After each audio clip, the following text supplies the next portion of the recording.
Faly miarabantsika rehetrarehetra izay manatrika ny ty vidéo izay ataoko androany ty. Androany fahavalo ny volana marsa 2024 andron'ny vehivavy androany dia mifampiaraba daholo ny vehivavy rehetra, miraba ny vehivavy ihany koa ny tenako amin'izao andro izao. Zany moa dia averiko foana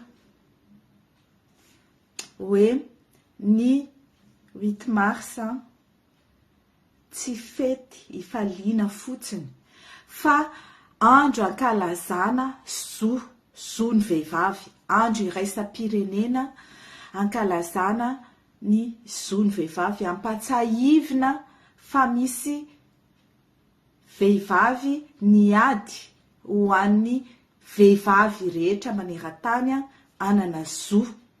Anana zo n'olombelona, anana zo fototra, anana zo itovy homiralenta amin'ny fifandraisana amin'ny lehilahy, anana zo itovy karama, anana zo ifidy, anana zo anana andray ny fanapahan-kevitra ny amin'ny fiainany, tsy miankina amin'ny rainy na amin'ny vadiny na amin'ny anadahana izay lehilahy ao anaty fianakaviana, satria izany ny zavatra nisy taloha.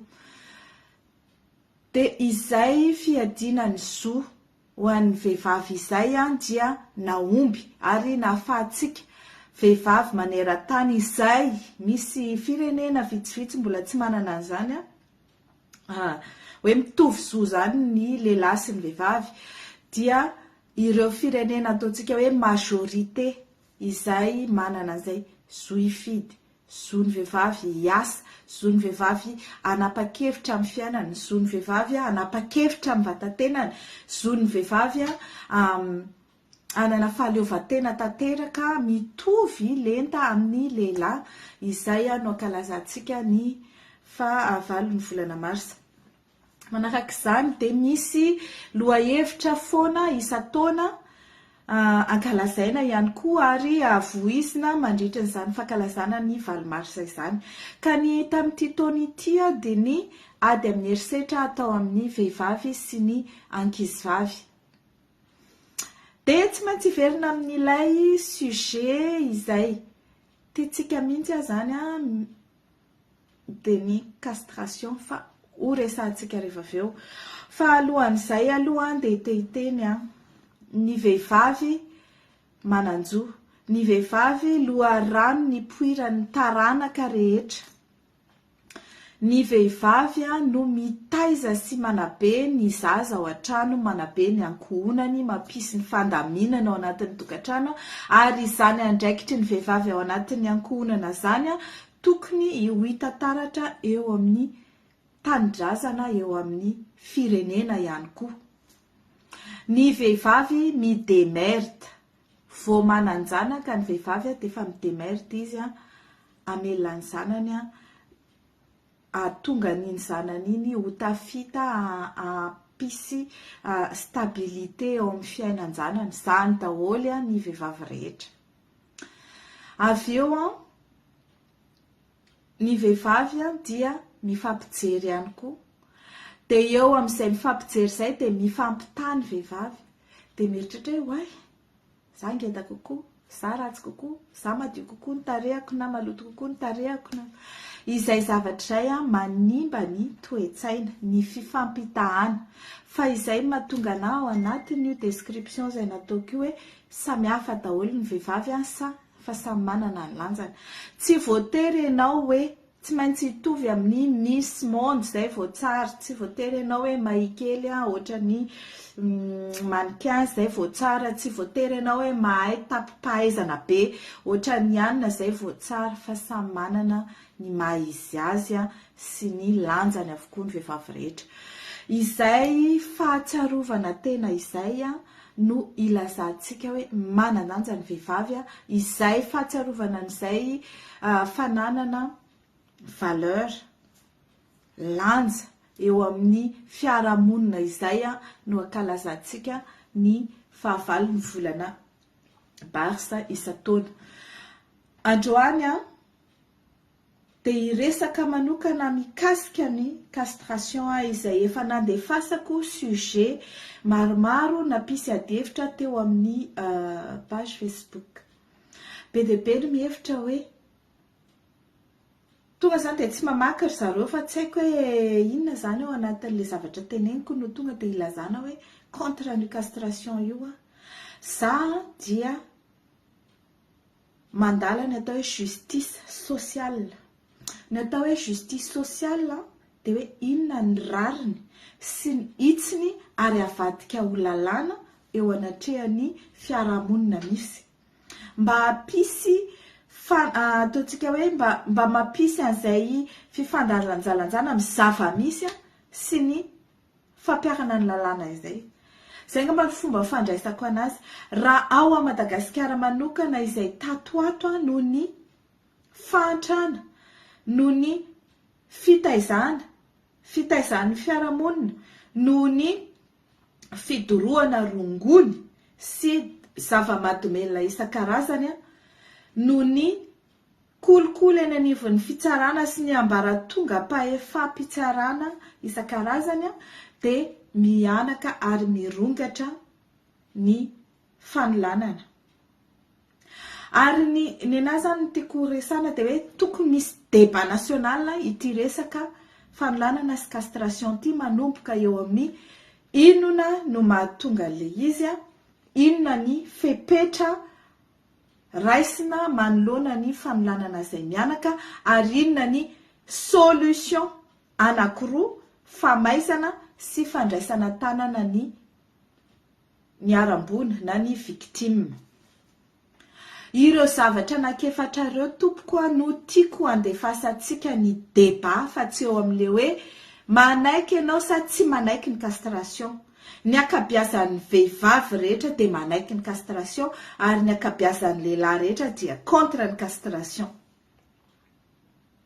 Eo amin'ilay hoe tokony ho pour sa tokony contre, tsy ano any débat fa eo amin'ilay hoe inona ny problème dia mianaka ny herisetra atao amin'ny vehivavy, amin'ny ankizy, ary indrindrandrindra ho an'ny zazamena vava izay hiara-ny fanolanana.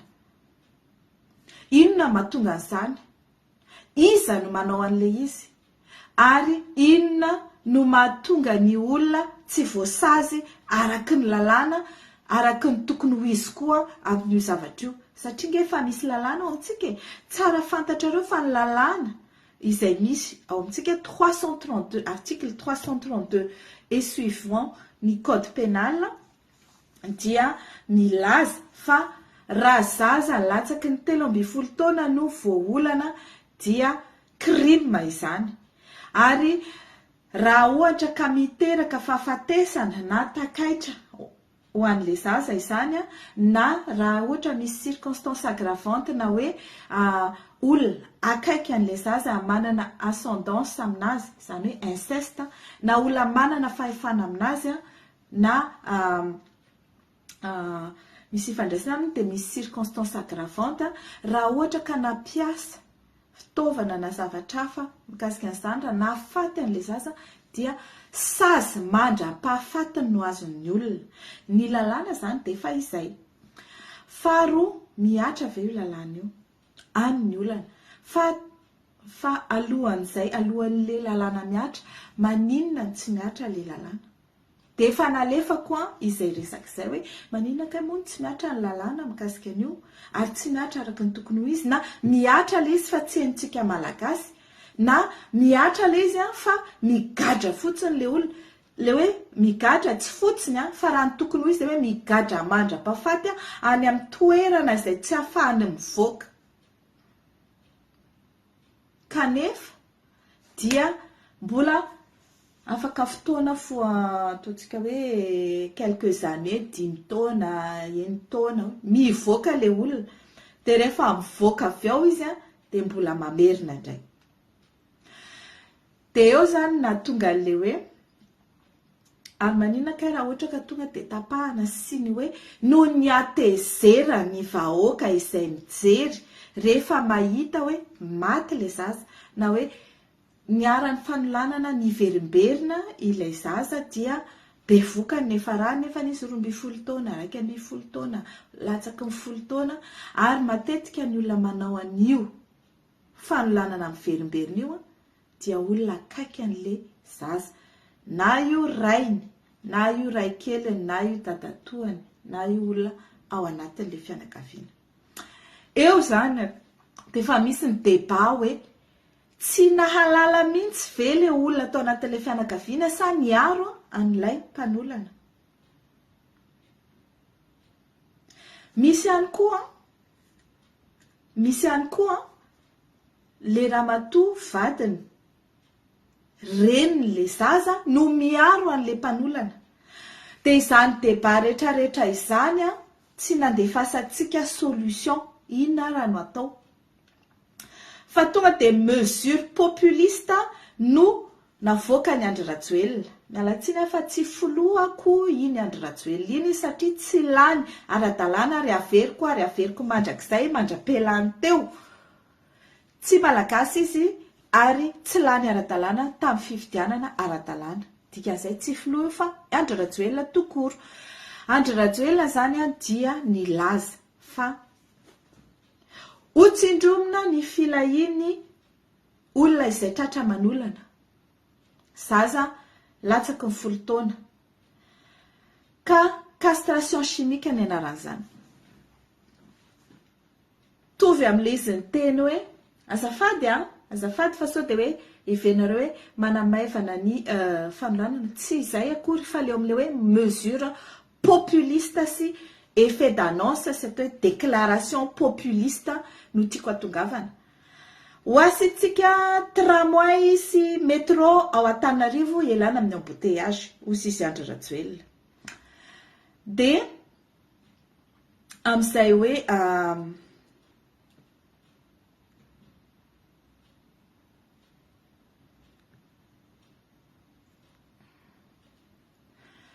azafady aloha fa tapaka kely le connexion anangaty.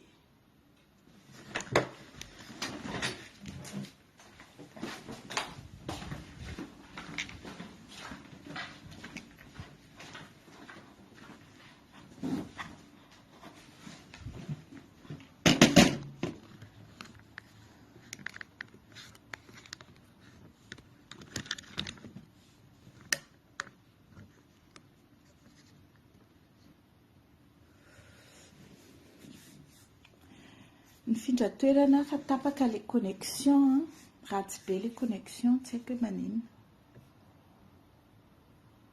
Zay ngamba mety kokoa. Dia iverenako le izy hoe mesure populiste, déclaration populiste, le atao hoe déclaration populiste zany dia tsy ampiheverana fa azahoana fony vahoaka fotsiny. Dia te ahazo ny fony vehivavy izay maro anisa ao Madagasikara zany Andry Rajoelina mba ataontsika hoe andevena mandevy tay-atsalaka anetsena ankeloka amin'ny maha hoe sady tsy lany bahoaka izy no vazaha no mitondra antsika malagasy. Dia namoaka an'iny déclaration iny hoe anao castration chimique isika. Malheureusement tsy tena mahafantatra ny atao hoe castration chimique akory ny ankabeazan'ny vehivavy malagasy izay manaiky an'io fepetra io. Fa dia faly fotsiny hoe coupe zao zany tapaka zany hoboriana zany castration fotsiny eo andohan'ny zareo fa le hoe chimique tsy fantany hoe tsy hoe nirarahana sidra. Malaza manko izao fampiasana sidra, tsy hoe nirarahana sidra akory ny castration chimique fa fampiasana fanafody. Faharoa manaraka an'izany misy mizara roa ilay lalàna ho an'ny latsaky ny 10 taona ary ny 10 taona ka hatramin'ny 12 taona. Raha ny proposition de loi zany hoe ny laniana teny amin'ny Assemblée nationale sy teny amin'ny Sénat dia castration physique ho an'ny mpanolana ny zaza latsaky ny 10 taona no midina. Castration chimique na médicale ny 10 taona ka hatramin'ny 5 taona ka hatramin'ny 20 taona dia eo zany tsika faly fotsiny hoe castration dia mijery hoe inona natao castration dia hoe ny amin'ny castration dia fanesorana ny fitaova mpanolanana nampiasainy ilay lehilahy. Zao nefa ny zava-misy hitantsika zao omaly fa misy zaza 12 taona kambana rola nanolana zaza 9 taona tsy tamin'ny fitaovana mpanolanana fa tamin'ny hazo sy nampidirana zareo zavatra ny fivaviny ilay zazavavy kely. Inona zany no atao? Inona zany no atao rehefa ohatrany? Zay no ataoko hoe misy débat tokony atao aloha io zavatra io ary andinihana ambony ambany fa tsy hoe castration, ok, tout le monde. Za manokana izay manan-janaka vavy, manana zafikely, vavikely ary manana fianakaviana vehivavy be dia be izay misy efa voaolana. Zay dia teneniko misy miteny manko, misy miteniteny foana tsy mahafantatra akory, manana fianakaviana izay efa voaolana izahay ary mandrakizao tsika miteny zao tsy fantatra iza nanao anazy, tsy fantatra hoe aiza le olona, tsy voasaza ny olona zany dia eny mandritry ny amantonany misy traumatisme ilay tovavy izay efa lehibe moa izy amin'izao ary tsy ho teneniko hoe izy. Misy fepetra manokana ve no raisina ho an'ny victime satria izay le hoe justice sociale izay dia le hoe inona ny mahatonga le équilibre social, inona ny ataontsika hoe ampamaivana kokoa ny séquelle, inona no réparation sociale atao ho an'ireo fianakaviana na ireo victime directa amin'ilay fanolanana. Tsisy débat an'izany tao amintsika fa tonga dia hoe castration. Dia eo amin'ilay castration dia nanantena daholo ny vahoaka ambany lanitra hoe castration, tonga dia tapahana ilay zavatra. Fa tsy izay angela izy ireo olona fa hoe castration chimique. Dia rehefa avy eo indray dia novain'ny HCL izy castration chirurgicale. Ary le chirurgicale ny eritreretintsika castration en bistouri, tonga dia coupé zozo ndraiky io, fa tsy izay koa le izy fa dia hoe ny ablation ny fitaovana mamokatra hormone mahatonga an'ilay olona hiena zany ny taux d'hormone mahatonga ny mampate hanao viol aminazy. Eo zany tsika dia mieritreritra hoe ay mbola tsy tena le andrasan'ny vahoaka koa zany. Raha le castration chirurgicale eritreretin zareo atao dia ablation des testicules ve zany sa vasectomie sa urectomie, tsy mazava zay zavatra efa dia hoe amina amoaka lalàna ny fanjakana ao aoriana amerana an'izay zavatra izay ao aoriana ny promulgation, zany hoe mbola isy décret d'application zany io lalàna io. Fa rehefa tsara zany ny mpitsara dia ordonne la castration chirurgicale. Nefa isika rehetra tsy mahalala inona le izy. Iza zany dia miteny hoe mila mahafantatra re tompoko vahoaka malagasy ambany lanitra hoe inona tsara le castration atao chimique. Raha le chimique antenenin'ny Rajoelina hoe tsindromina ny filahiny dia salvacil ny anaran'ny fanafody chimique ampiasaina amin'izany. Ny vidin'io fanafody io tompoko dia 338,40 €. Ny efehan'io fanafody io no fampiasa aty Frantsa anaovana castration chimique ho an'ny olona izay manao viol. Ny efehan'io fanafody io dia 12 semaines 12 herinandro. io fanafody io rehefa mijanona ny fampiasana azy dia miverina normal le olona. Ny lalàna ny amintsika nefa dia hoe castration chimique ho an'ny olona izay nanao fanolanana ankizy 10 taona ka hatramin'ny 12 taona. Ary migadra mandra-pahafatiny. Ile olona migadra mandra-pahafatiny zany ataonao castration chimique. Hozy izy Andry Rajoelina io dia iza no miantoka an'le 338 euros, 340 euros isaky ny 3 volana. Le olona ve? Na ny hanina hoanina raha tsisy any amponja. Izany ange mahatonga ny fonja miantoka gagazy satria tsy ampy ny vola etoana sakafo ho an'ny voafonjy. Ka olona efa voasazy zany mandra-pahafatiny. Dia omena gagazo, dia omena le fanafody normal raha ohatra zany fanjakana koa ny antoka zany. Ilay victime nefa tsy mahazo an'izany akory amin'ny fanjakana. Mba nisy eritreretana hoe ho mahazo 300 na 400 euros pare isaky ny trimestre, isaky ny 3 volana ilay victime. Possible ve zany? Nefa le olona mpanolana arany andeha andoavana zany. Faharoa, le castration chirurgicale. Nilaza moa zany TRI tamin'ny publication hoe mitovy amin'ny vasectomie ihany io. Fa ny vasectomie maninona tsy lazaina fa torture. Na ohatra hoe te handidiny hoditra ny ohatran'izao le olona na te handeha napaka ny tanany na te se mutile izy rehefa sitrapony no manao an'izany dia tsy torture zany ary tsy olona no mi-infliger an'le izy fa volontaire. Dikan'izay ny vasectomie koa tompoko monsieur le magistrat financier dia mode de contraception tsy mampiteraka ny lehilahy anankiray satria fatorana na tapahana ny lalan'ny sperme amin'ny ilay olona izay manao atao vasectomie. Dia moyen de contraception masculine ny vasectomie. Fa le castration chirurgicale eto dia tsy vasectomie. Sa ve vasectomie ny eritreretinareo atao castration chirurgicale izay koa mba mila hazavaina aminay.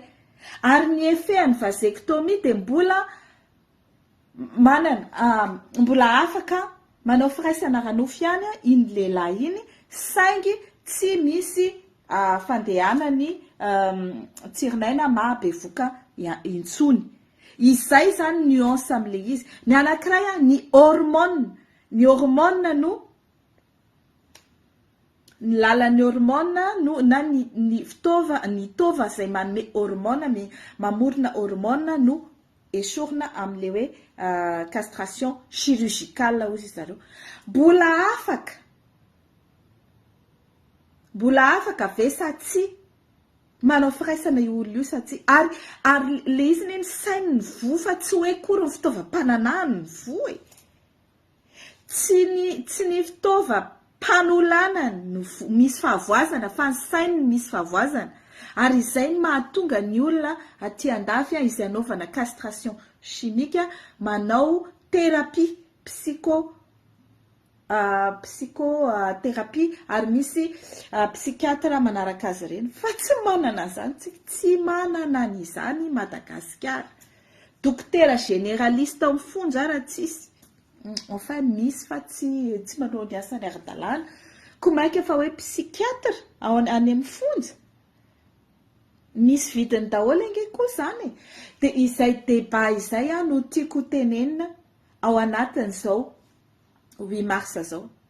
Tsy contre ary za dia tena pour hoe ataovy enjana ny sazy ary tena miatra ary aoka izay mpitsara na izay polisy gendarme manao enquête ka ataony tsy ara-dalàna le enquête na mamotsitra olona efa tratra. Misy tratram-bodiompy fa vitsy kely misy miaika fa vitsy kely misy tratra satria misy pirofo fa vitsy kely kanefa ren'olona efa sady vitsy ny tratra nefa mbola votsitra ireny ny olona izay mamotra an'ireny dia tokony voasazy ihany koa satria complice. Eo koa tsika mandinga hoe ahoana koa le fianakaviana akaiky ny ren'olo reny, notamment vady. Reniny le victime, vadiny le mpanolona, izay manarona ny le eloka. Inona no atao amin'izy ireny? Any daholo ny debat napetraka satria sady victime izy no complice. Saingy tsy andehanany eritreretratsika izany fa hoe tonga dia efa misy castration fotsiny rangaha dia efa izy izay dia hozy izy hoe izay mesure populiste izay le tsy ekena fa manjary tsy tanteraka ary tsy mampisy an'le justice sociale ary tsy vahaolana ihany koa ao amin'le le problème tena mipetraka dia ny hoe mirongatra ny fanolanana noho izao antony zao ny antony. Inona no isorohana, inona no fitaizana, inona no vahaolana amin'ity kolokolo be à tous les niveaux amin'ny ambaratonga pahefana sy fitsarana misy io ka mahatonga ny ren'olo reny tsy arany lalàna araka ny tokony ho izy. Ary raha ohatra ka misy ny fepetra raisiny entitra ho an'ny olona izay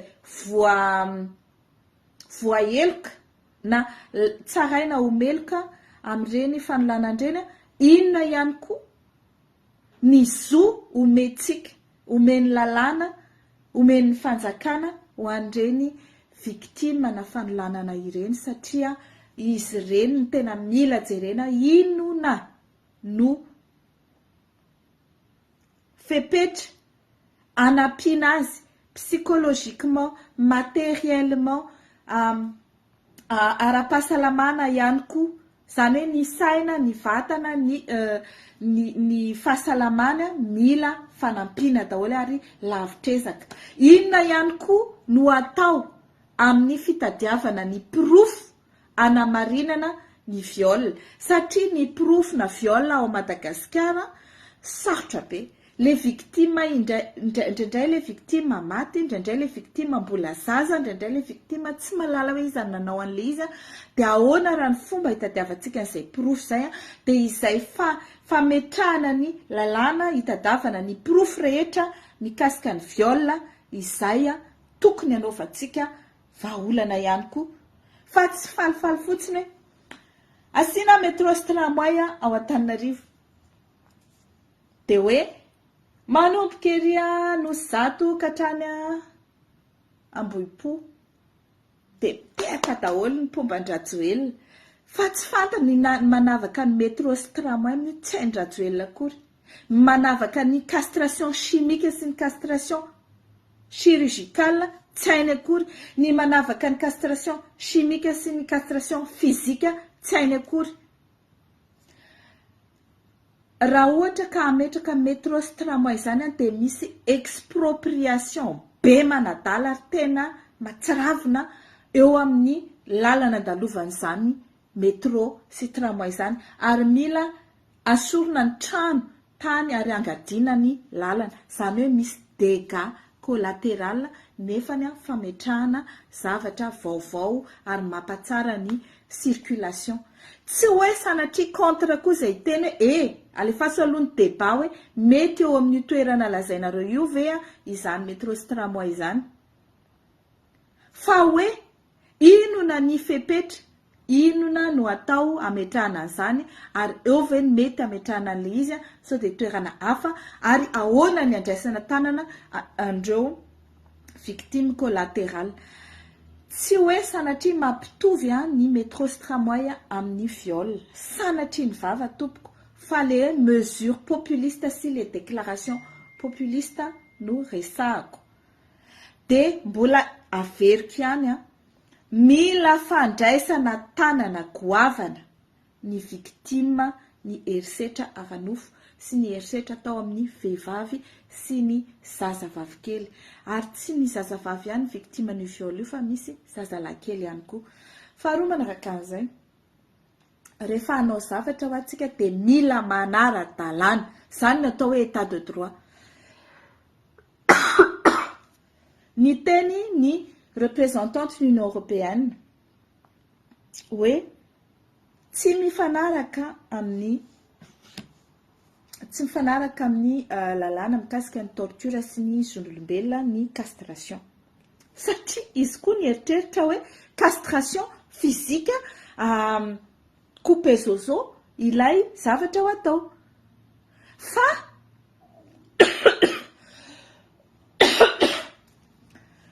rehefa raha ohatra isika malagasy manapa-kevitra satria izay no hitantsika fampilamina ny fiarahamonina sady ho dissuasifa ho an'ny lehilahy izay mitapy manao viol dia afaka isika manao dénonciation à la convention internationale avec toutes les conséquences de droit zany hoe dénoncer-tsika zany ny loi mikasika ny convention mikasika ny lutte contre la torture et les traitements inhumains et dégradants.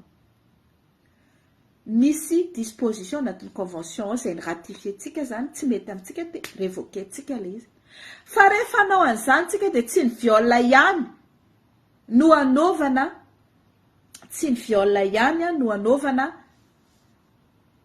fanamafisana ny lalàna fa ny eloka mamoetra ihany koa dia ny fanitsakitsahana ny zofototra na ny lalàna fototra dia ny constitution ary ny fangalaram-bolam-panjakana sy ny fanodigodinam-bolam-panjakana izay ataon'ny mpitondra ary ny escroquerie à grande échelle ny Madagasikara efa mahantra mbola escroquendry Antares mbola escroqueny tondry isa moa ty le hoe étoile filante mbola escroqueny tondry ry iza daholo ireo le secte mpanao escroc ao Madagasikara reo reny koa dia mila andraisana fepetra fa zany tsy midika hoe tsy d'accord totalement d'accord fa ozy izy hoe ny fitsarana malagasy ve azo itokisana so de sanatria ny olona izay tsy ampy tena ampy ny proof fa voatondromolotra satria hoe navoakan'olona tamin'ny gazety hoe ianona olona nanao an'ilay izy dia tonga dia hoe izay olona mitovitovy amin'iny tena iny olona navoaka tamin'ny gazety ve nanao an'ilay izy eo le lazako hoe mila tadiavina ny proof sy ny fomba naprofona ilay izy test d'ADN témoignage examen sanguin ny sensibilisation amin'ny dénonciation faran'zahaingana mialatsiny mampiasa teny français satria tsy fantatro misy terme technique izay tsy afaka vadika amin'ny teny gasy zany dia misy tena avadio teny gasy tsy mety ny amadihana ilay izy teny gasy fa tsy maintsy atao teny vary amin'anana kely aloha fa tsy maninona izay no aizantsika anazy misy ny signalement tokony sensibilisena ny olona anao signalement faran'zahaingana rehefa misy ny viol ary raisina tanana faran'zahaingana ilay victime na mbola tsy tratrara ilay olona tadiavina amin'izay avy eo iza nanao azy ary rehefa aingana ny dénonciation dia malaky tratra koa ilay olona izay no zavatra tiako resahana androany fa dia mirary antsika rehetrarehetra atsapa amin'izao andro fa valon'ny volana marsa izao amin'izao andro iresa-pirenena kalazana ny zony ny vehivavy izao fa ny vehivavy dia manan-jo ary manana didy eo amin'ny firenena manan-jo ary manana didy eo amin'ny fiarahamonina manana zo ary manana didy andray andraikitra amin'ny firenena ary manasa antsika rehetra vehivavy andray andraikitra andray an'izany zo antsika zany dia mirary soa daholo tompoko